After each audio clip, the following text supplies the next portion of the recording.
ketika usaha jahat untuk mencuri jasad Rasulullah Shallallahu Alaihi Wasallam hampir saja terjadi sebelum Allah sendiri mengirim sebuah tanda dari langit. Pada suatu malam, Sultan Nuruddin Mahmud Zengki, pemimpin Syam yang dikenal zuhud, adil, dan sangat takut kepada Allah, tertidur setelah menunaikan ibadah malam. Dalam tidurnya, ia melihat Rasulullah. Wajah beliau tampak bersinar, penuh wibawa. Seakan begitu dekat, beliau berkata dengan suara mengguncang jiwa, "Wahai Nuruddin, berangkatlah ke Madinah. Dua orang berkulit putih ingin menyakitiku." Sultan terbangun dengan dada berdebar. Ia berwudu, syalat, lalu kembali tidur. Untuk kedua kalinya, mimpi itu datang dengan kata-kata yang sama. Dan untuk ketiga kalinya, lebih jelas, lebih kuat, sehingga hatinya yakin ini adalah panggilan dari langit. Keesokan harinya ia hanya berkata kepada menteri kepercayaannya, Jamaluddin. Setelah mendengar cerita dari Sultan, Jamaluddin hanya berkata, "Berangkatlah segera ke Madinah dan jangan ceritakan ini pada siapapun." Tanpa menunda, Sultan membawa 1000 pasukan berkuda terbaik. Perjalanan dari Syam ke Madinah ditempuh selama 16 hari, tanpa berhenti kecuali untuk salat. Setibanya di Madinah, ia langsung menuju makam Rasulullah Shallallahu Alaihi Wasallam. Dalam raudhah yang mulia, Sultan duduk lama dengan air mata yang sulit ditahan. Ia bermunajat, "Ya Allah, tunjukilah aku apa yang Engkau kehendaki." Setelah itu, Sultan memerintahkan semua penduduk Madinah dikumpulkan, penduduk,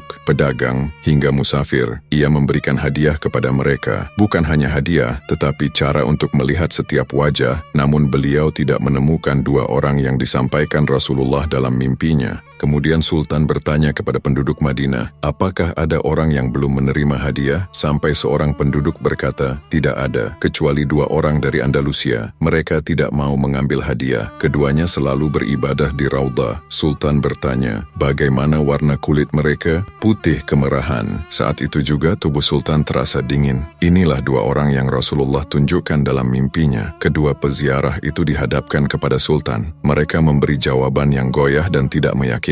Mereka mengaku Muslim, namun ketika diperiksa, keduanya ternyata tidak berkhitan, tanda jelas bahwa mereka bukan Muslim. Dalam interogasi, keduanya akhirnya mengaku mereka adalah agen salib yang menyamar selama berbulan-bulan, tinggal di rumah kecil dekat Masjid Nabawi, dan diam-diam menggali terowongan bawah tanah yang hampir mencapai makam Rasulullah Shallallahu Alaihi Wasallam. Tinggal beberapa hari lagi, jasad mulia Nabi mungkin telah dicuri, namun Allah mengirim penjaganya melalui mimpi. Keduanya dihukum mati sesuai hukum spionase. Sultan lalu memerintahkan tindakan besar. Seluruh area sekitar makam Nabi digali sangat dalam, lalu dituangi tembaga cair hingga membeku dan mengeras seperti batu. Lapisan pelindung inilah yang hingga hari ini membuat makam Rasulullah Shallallahu Alaihi Wasallam mustahil digali atau ditembus dari bawah.